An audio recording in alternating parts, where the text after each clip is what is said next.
En fait, à la base, ce que certains hommes ignorent, c'est que les femmes sont dépressives, premièrement. Les femmes sont psychopathes. Les femmes sont, les femmes manquent de confiance.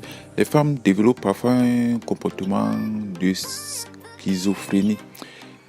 Et les femmes sont psychologiquement instables. C'est pour cette raison que lorsque vous voyez une femme, les hommes donnent une valeur à une femme sans la connaître en profondeur. C'est pour cette raison que moi je dis toujours, les hommes et les femmes n'aiment pas de la même manière. Un homme va voir une femme maquillée, avec des formes, il va être attiré, il va dire à la femme je t'aime. Alors qu'il n'aime pas la femme, il ne la connaît pas. Les hommes aiment une certaine image de la femme. Les hommes aiment une certaine idée de la femme, mais les hommes ne connaissent pas la femme. Parce que quand tu vas vivre avec cette femme au quotidien, tu vas découvrir qu'elle est chiante, tu vas découvrir que c'est une chieuse, tu vas découvrir son côté dépressif, tu vas découvrir qu'elle manque de confiance, tu vas découvrir son côté insécure. Donc, quand un homme dit à une femme très tôt, je t'aime, mais la femme, elle prend peur. Elle prend peur parce que elle se dit au fond, mais ce mec, il est complètement taré, ce mec, il est complètement con. Il ne me connaît pas. Il ne m'a jamais vu le matin, il n'a jamais vu le temps que je mets pour me mettre en condition. Il n'a jamais vu le temps que je mets pour me maquiller, pour paraître pour paraître belle. Parce que normalement, les gens me poseront la question, mais tu racontes que des conneries, tu te bases sur quoi, tu es basé sur quelle étude scientifique, mais on n'a pas besoin d'études scientifiques pour ça.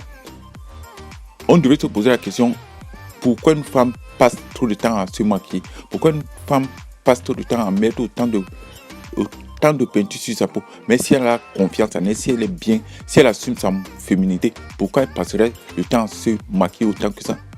Première chose. La deuxième chose, les tatouages. Les tatouages dénotent toujours un manque de confiance, une incapacité à la femme à s'insérer dans la société. Donc, il y a à la fois des marqueurs, des choses qui nous indiquent des choses. Il y a des manières dont les femmes se comportent, la manière dont elles se maquillent, la manière dont elles abîment leur corps, devraient normalement nous donner des informations. Ce qui fait en sorte que parfois, on fait abstraction de ça parce que les hommes, au lieu de réfléchir avec leur cerveau, réfléchissent avec leur bite. En réfléchissant avec leur bite au lieu de leur cerveau, fait en sorte qu'ils sont déconnectés de la réalité. Ils ont une fausse image de la femme. Ne connaissant pas la femme, ils ne comprennent pas la psychologie féminine. Ce qui fait que lorsqu'un homme va voir une femme avec un homme qu'il estime, entre guillemets, pas beau, mais il ne comprend pas. Il ne comprend pas parce que la femme peut choisir un homme laid comparativement à un homme beau, c'est pas parce qu'elle a peur d'avoir le cœur brisé. C'est logique. Peut-être parce que dans son passé, elle a déjà eu un homme beau et l'homme beau, pseudo beau, l'a trompé avec beaucoup d'autres femmes. Donc la femme te dit, je vais me mettre en position de sécurité. Je vais prendre un homme qui ne sera pas courtisé par toutes les autres femmes. Donc ce sera un homme à moi. Il ne va pas me tromper. Il ne va pas me briser le cœur. Il ne va pas me rendre malheureuse. Donc la femme va choisir cette solution en choisissant un homme qui va la respecter, en choisissant un homme qui n'aura peut-être pas assez d'expérience, mais cet homme-là va lui mettre sur un piédestal. Premièrement, c'est une solution à la fois rationnelle, même si j'estime que la femme n'est jamais rationnelle. Elle a une rationalité limitée. L'homme aussi a une rationalité limitée. Mais la femme va baser son choix sur... ça va être un choix dicté par ses émotions. Elle se met en position de sécurité. Parce que c'est comme lorsqu'une bête a peur, qu'est-ce que la bête fait? La bête essaie de se protéger. Donc la femme, comme elle a peur, comme elle a déjà souffert dans le passé, elle va se mettre en position de sécurité. L'erreur que beaucoup d'hommes commettent, c'est qu'ils pensent que les femmes veulent rencontrer l'amour. Les femmes ne veulent pas rencontrer l'amour. Les femmes tombent amoureuses par hasard. Pourquoi je dis les femmes tombent amoureuses par hasard? Tout simplement parce que la femme sait que aimer c'est souffrir. Et comme les femmes rêvent, sont en contradiction. Les femmes sont en contradiction parce qu'à la fois les femmes aspirent à l'amour. De la même manière, les femmes ne veulent pas rencontrer l'amour parce qu'elles savent que aimer c'est souffrir. Donc à la fois elles sont dans la contradiction, à la fois elles veulent aimer mais ne pas souffrir. Mais en voulant aimer, elles savent bien qu'elles ne peuvent pas aimer sans souffrir. Donc forcément, elle va elles vont tomber amoureuses par hasard parce qu'elles vont commencer à éprouver des sentiments vis-à-vis d'une personne. Mais comme elles ont le choix entre choisir quelqu'un qui ne va pas les faire souffrir et choisir une personne en sachant que en choisissant cette personne, elles vont finalement souffrir. Mais elles vont entrer dans l'engrenage, commencer à souffrir et se rendre compte que elles ne peuvent pas s'empêcher de penser à cette personne-là. Donc, elles vont finir par tomber amoureuses, en sachant que tomber amoureuse va les rendre malheureuses. Mais ça ne les empêche pas non plus de tomber amoureuses parce que ça va. L'amour, c'est comme une drogue. Quand elles tombent dedans, elles ne peuvent plus s'empêcher parce que c'est contre-intuitif, c'est contre nature. Quand une femme est amoureuse, elle ne peut pas stopper le phénomène. Donc, je disais donc une femme qui rencontre un homme qui est beau, elle sait pertinemment qu'elle ne va pas le garder. Parce que c'est qu'il y aura tellement de concurrence que le mec beau va la mettre en concurrence avec toutes les autres filles. Et les femmes ne veulent pas être en concurrence avec toutes les autres femmes. Les femmes ne veulent pas être challengées. Donc, les femmes ayant peur de ça préféreront choisir un homme qui est à leur niveau. En sachant que vis-à-vis de cet homme-là, elle sera la princesse. Parce que le rôle de la femme, c'est d'être princesse. La femme, elle vient au monde. Il y a son père, il y a sa mère. La femme elle est la princesse de son père. Donc à un moment, pour que la femme devienne mère, pour que la femme soit en adéquation avec sa féminité, elle est obligée de tuer la mère. Donc la femme est toujours en concurrence. Donc c'est pour cette raison qu'à un moment, la femme choisit l'homme que nous trouvons laid. Mais cet homme-là va la satisfaire pour des raisons qui lui sont propres. Parce que chaque femme a un passé. Et même quand on est en relation avec une femme, la femme ne va jamais te donner son jardin secret. La femme ne va jamais nous dire tout ce qui lui est arrivé dans le passé. Les femmes ont des blessures. Ce que j'appelle les blessures de guerre, les blessures internes, les blessures psychologiques. On ne peut jamais satisfaire totalement une femme. Une femme, on ne peut jamais la satisfaire. On essaie de la comprendre, on essaie de faire le maximum qu'on peut, mais on ne peut jamais la soigner totalement. Une femme qui a été traumatisée, une femme qui a été aliénée, une femme qui a été exploitée, une femme qui a une piètre opinion d'elle-même. Elle pense sincèrement qu'elle ne mérite pas quelqu'un de bien. Elle pense intellectuellement, elle a intériorisé, elle a admis l'idée selon laquelle elle était moche, elle était dépressive. Les femmes connaissent la réalité, ce sont des hommes qui ne connaissent pas la réalité. Donc à partir du moment où cette femme, elle a cette idée, elle est dans une position d'insécurité. Elle ne choisira pas un homme qui va la mettre en concurrence avec elle-même. Donc elle choisira un homme qu'elle sait pertinemment qu'elle pourra mentir, qu'elle pourra castrer, parce que cet homme-là, dans la société, dans le monde dans lequel nous vivons, est dévalorisé. Donc la femme a besoin de la lumière. Et la seule personne qui est capable de donner la lumière, c'est l'homme qu'elle trouvera moche. L'homme qui intériorisera l'idée qu'il est moche. Parce qu'un mec qui est beau, c'est un mec qui a en confiance. Un mec qui a en confiance, c'est un mec qui a de l'audace. Un mec qui sait pertinemment, qui a une bonne opinion de lui-même. Cet homme-là ne va pas accepter des caprices. Il ne va pas accepter une fille qui est chiante. Quand une femme essaie d'être chiante, lui, il essaie de lui remettre les neurones en place. Parce qu'il a confiance, il sait pertinemment que si ça ne marche pas avec cette femme-là, il trouvera une autre. Il va essayer de challenger cette femme. C'est quelqu'un qui sait pertinemment qu'il est capable de se lever 2, 3, 4, 5, 6 filles. Donc il ne va pas se faire chier avec une fille. Le problème, c'est que l'erreur que beaucoup d'hommes commettent, c'est que quand un homme voit une femme, il omet l'idée selon laquelle la femme a passé 2 heures dans sa salle de bain à se mettre de la peinture. Après, les femmes viennent nous dire, mais non, moi je veux un homme naturel, je veux un vrai homme. C'est quoi un vrai homme? Bouffonne, ferme ta gueule, essaie déjà d'accepter le corps que la nature t'a donné. Vous mettez des faux seins, vous mettez des faux cils, vous barbouillez de maquillage, vous mettez la peinture sur vos lèvres. Après, vous venez nous parler de vrai homme. Mais est-ce que vous avez vu un homme se maquiller autant que ça? Les hommes qui ont essayé de se maquiller, les hommes qui ont essayé de copier les femmes ont été rejetés par la masculinité, ont été rejetés par la communauté masculine. Dans vos rapports avec nous, vous vous dites, nous, moi je veux. Mais nous aussi, on est en droit de dire, moi je veux une femme naturelle, moi je veux une femme qui ne se maquille pas, moi je veux une femme qui prend soin d'elle, moi je veux une femme qui qui ne met pas tous ses artifices, qui ne me vend pas du rêve. Parce que elle a beau se maquiller, elle a beau faire porter cette carapace, mais tôt ou tard, le matin tu la vois quand même, le matin tu vois quand même son visage. À un moment tu as quand même l'impression qu'il y a eu du péril dans la marchandise. À un moment, lorsque vous sortez des âneries comme je veux un homme, un vrai homme, mais j'ai envie de te dire, avant d'exiger un vrai homme, moi aussi je peux dire j'exige une vraie femme, j'exige une femme naturelle, j'exige une femme qui accepte son corps, qui accepte son physique, qui est plus mature. Le problème c'est que la vérité elle est très simple. Les jolies femmes ne sont pas confiantes. Les femmes n'ont pas confiance en leur apparence. Les femmes n'ont pas confiance en leur beauté. Peu importe ce qu'elles vont vous dire, les femmes ont toujours des périodes d'insécurité. Les femmes vont toujours te dire, oui, j'ai trop de fesses, oui, j'ai pas assez de seins, oui, je ne suis pas assez grand, oui, j'ai pris 10 kilos en plus, oui, je pense que j'ai pas de fond. Les femmes ne sont jamais parfaites. Seuls les hommes qui ne côtoient pas les femmes, seuls les hommes qui n'ont pas assez d'expérience, quand ils sont en relation avec une femme, ils estiment que la femme, c'est le gâteau, eux, c'est la cerise. C'est une stupidité. C'est une stupidité. Après, ça les étonne qu'il y ait des problèmes dans leur couple.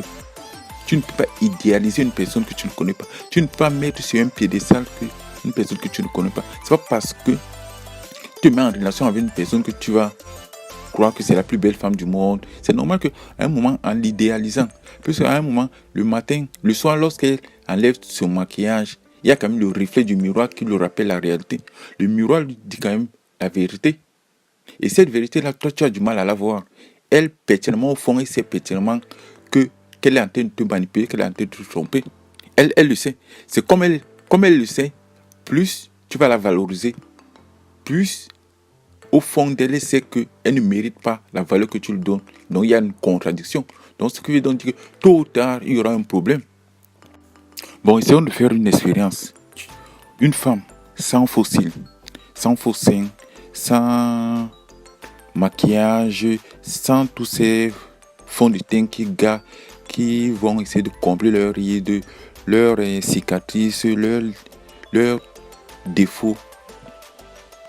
La question que je me pose, comment un homme à la fois brillant, puissant, comment à la fois un être à la fois créatif, comment à la fois un être à la fois beau, spirituellement, intellectuellement, moralement, comment à la fois l'homme qui construit des ponts, l'homme qui construit des immeubles, l'homme qui a exploré la terre, l'homme qui est allé sur la lune, l'homme qui a créé des sociétés, l'homme qui a bâti les routes, comment cet homme à la fois brillant intellectuellement, moralement, comment l'homme qui a à la fois à la base de toutes les constructions de ce monde, comment cet homme peut-il s'abrutir, comment cet homme peut-il idéaliser, rendre au rang de divin une créature qui n'a pas confiance en elle, juste pour assouvir un besoin sexuel, juste parce qu'elle a vu deux paires de seins se dandiner. Comment voulez-vous qu'une femme puisse avoir confiance en ce type d'homme? Comment voulez-vous qu'une femme puisse respecter un homme qui se laisse emporter par le flot de ses émotions, un homme qui se laisse emporter par son désir, alors que normalement un homme doit se contrôler, un homme doit arriver à se maîtriser, un homme doit dompter la bestialité qui est étendue, un homme doit arriver à contrôler son côté sauvage. En fait, ce que moi j'ai toujours essayé de faire comprendre aux hommes, que il y a une question de temporalité dans l'amour. Un homme regarde une femme, elle est belle, il va être attiré, il va voir la femme, il va dire je t'aime, mais la femme le prend pour un fou. Il dit mais comment il peut m'aimer? Moi je ne m'aime pas, j'ai pas confiance en moi, je suis dépressif. Comment lui peut aimer? Comment il peut m'aimer alors qu'il ne me connaît même pas? Comment il peut m'aimer alors qu'il ne m'a jamais vu sans maquillage, alors qu'il n'a jamais vu mon côté chiant? Moi je me souviens il y a de cela quelques mois, j'ai discuté avec une fille. Nous sommes entrés en contact. La première chose qu'elle m'a dit, je sais que je suis une fille chiante. Donc, ça veut donc dire que, avant même que je commence à discuter avec elle, elle m'avait déjà donné l'information. Elle-même, elle se trouvait chiante. En me disant qu'elle se trouvait chiante, comme je suis quelqu'un. Mais le problème, c'est que, comme c'est une fille qui ne m'intéressait pas, mais le fait déjà de m'avoir dit qu'elle se trouvait elle-même chiante, elle m'avait donné une formation. Mais ça, les femmes le pensent intérieurement, mais ne le disent pas. Mais le problème, c'est qu'à partir du moment où une femme va rencontrer une personne et que cette personne a plus de valeur qu'elle, elle va à un moment avoir un comportement qui n'est pas normal, un comportement qui n'est peut-être pas rationnel, mais va essayer de lâcher des informations. Elle va lâcher les informations pas parce qu'elle veut lâcher les informations, parce qu'émotionnellement, elle va essayer de donner des informations à cette personne en disant que moi, je suis une fille chiante, je te le dis. À partir du moment où je te le dis que je suis une fille chiante, est-ce que en étant chiante, tu m'acceptes comme je suis? Ça, c'est à la fois subtil, mais je pense qu'à un moment, il faut être sur le terrain pour voir certaines choses. Il faut parfois entrer en relation avec des femmes pour essayer de comprendre la manière dont elles communiquent, la manière dont elles disent les choses. Parce qu'à un moment, les gens, eux, ils entrent en relation avec des femmes, n'essayent pas d'analyser, n'essayent pas de comprendre leur communication. Parce qu'à un moment, moi je ne la connaissais pas, mais elle avait donné l'information, je suis une fille chiante. Elle n'a pas donné cette information-là de manière, elle a donné à la fois de manière subtile, mais en disant je suis une fille chiante, c'était l'information qu'elle voulait me donner. Mais à partir du moment où l'information sort, elle dit que tu fais de l'information comme bon tout simple. Mais si tu veux sortir avec moi dans l'avenir, sache que je t'ai dit que je suis une fille chiante. Et que si je commence à me comporter comme une fille chiante, n'aie pas peur parce que je te l'ai dit. Si tu es un adulte, tu vas le comprendre. Et si tu es capable de me changer, c'est aussi bien. Mais au moins, elle a fait preuve d'honnêteté. Mais elle a fait preuve d'honnêteté simplement parce qu'elle était attirée par toi au départ. À partir du moment où elle est attirée par toi, elle te donne cette information. Elle te la donne parce qu'elle a envie de construire quelque chose avec toi. Mais à partir du moment où elle te donne cette information, c'est-à-dire ainsi, je reviens à l'idée que je disais au départ. Je disais que l'homme va voir la femme, il va être forcément attiré, mais l'homme aime une facette de la femme. Il aime la femme, mais il ne connaît pas la partie sombre de la femme. Il ne connaît pas son côté obscur. Mais quand il découvre le côté obscur, ce que la fille disait, je sais que je suis une femme chiante, mais peut-être qu'il ne va pas aimer cette femme. C'est pour cette raison que quand un homme dit à une femme, je t'aime au début sans connaître la femme, mais la femme va prendre peur. Alors que la femme peut trouver un homme attirant au début, mais ce qui fait en sorte que la femme va prendre du temps. Parce qu'elle va baser sa relation, elle va construire pas à pas sa relation. Elle va peut-être se dire, est-ce qu'il est charismatique? Il a un point. Est-ce que c'est un homme confiant? Il a un point. Est-ce que c'est un homme qui a de l'humour? Il a un point. Est-ce que c'est un homme qui a de la personnalité? Il a un point. Est-ce que c'est un homme qui va me faire rigoler, qui est fun, qui va m'apprendre des choses? C'est à partir du moment où tu matches sur les points 1, 2, 3, 4, 5, 6 que la femme te dit maintenant qu'elle est amoureuse. La femme ne tombe pas amoureuse parce que du jour au lendemain. Donc, quand un homme dit à une femme, je t'aime, la femme, elle n'est pas dans je t'aime. Elle est dans la phase où je t'observe. Je ne sais pas qui tu es, je ne te connais pas, je t'observe. C'est après t'être observé que je vais me prononcer. Je vais me dire si je t'aime ou pas. Donc, quand un homme dit à une femme, je t'aime aujourd'hui, la femme ne l'aime pas encore, la femme ne le connaît pas. Quand la femme va connaître cet homme, peut-être un mois plus tard, peut-être 2-3 semaines plus tard, c'est en ce moment que quand la femme commence à éprouver des sentiments maintenant, la femme ne va pas éprouver les mêmes sentiments au début, puisqu'elle ne connaît pas l'homme, puisque la femme prend le temps. Donc, il ne faut jamais dire à une personne je t'aime parce que tu ne la connais pas. Tu vois juste une image, tu es attiré par un physique. Donc, il ne faut jamais le dire. Il faut laisser la femme prendre le temps de te connaître. Quand tu la laisses prendre le temps de te connaître, peut-être 3-4 semaines, un mois plus tard, et que tu commences à déclarer tes sentiments, tu commences à faire comprendre la personne qui t'intéresse, et que tu vas prendre le temps de la connaître. Et ça, c'est la meilleure stratégie à faire. Le problème, c'est que ce qui est fondamental, ce que les hommes oublient, c'est que le problème, c'est qu'il faut donner le temps à la femme. En donnant le temps à la femme de tomber amoureuse, la femme va faire abstraction de ton physique. La femme va faire abstraction de tes défauts. À partir du moment où la femme est amoureuse, la femme t'a choisi. Les femmes ont du mal à se déjuger. Quand une femme fait un choix, ce choix, elle ne le fait pas de manière spontanée. Mais c'est parce qu'il y a un process. Le process qui fait en sorte que je t'ai vu, on a dialogué, on a parlé ensemble, j'aime ta personnalité, je tombe amoureuse. Quand une femme, elle est déjà dans la phase je suis amoureuse, elle peut faire abstraction de tout ce que les gens pensent. Donc, ne te prends pas la tête en essayant de te dire, si elle est avec toi, c'est parce que tu as passé des étapes. C'est comme un repas. Dans un repas, il y a l'entrée, le plat, le dessert. Quand une femme est amoureuse, elle est déjà au niveau du dessert. Donc ça veut dire qu'elle t'a validé au niveau de l'entrée, elle t'a validé au niveau du plat, tu es au niveau du dessert. Ce qu'il faut, c'est important de comprendre ce cheminement. Parce que si tu ne comprends pas ce cheminement, c'est pas possible. Parce que quand toi tu es au niveau de l'entrée, tu dis à une femme, je t'aime. Elle n'est même pas au niveau de l'entrée. Elle n'est pas au niveau du plat de résistance. Elle n'est même pas au niveau du dessert plutôt.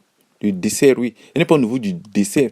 Donc, à un moment, il faut que lorsque toi tu diras à la femme je t'aime, il faut que soit toi tu es au niveau du dessert et elle est au niveau du plat d'entrée. Donc, elle a déjà pris le temps de te connaître. Donc, quand tu dis je t'aime, il ne faut pas que ce soit ni trop tard ni trop tôt. Mais si tu le dis au niveau de l'entrée, c'est normal qu'elle se dise au fond d'elle, mais ce mec-là, c'est un fou, ce mec-là,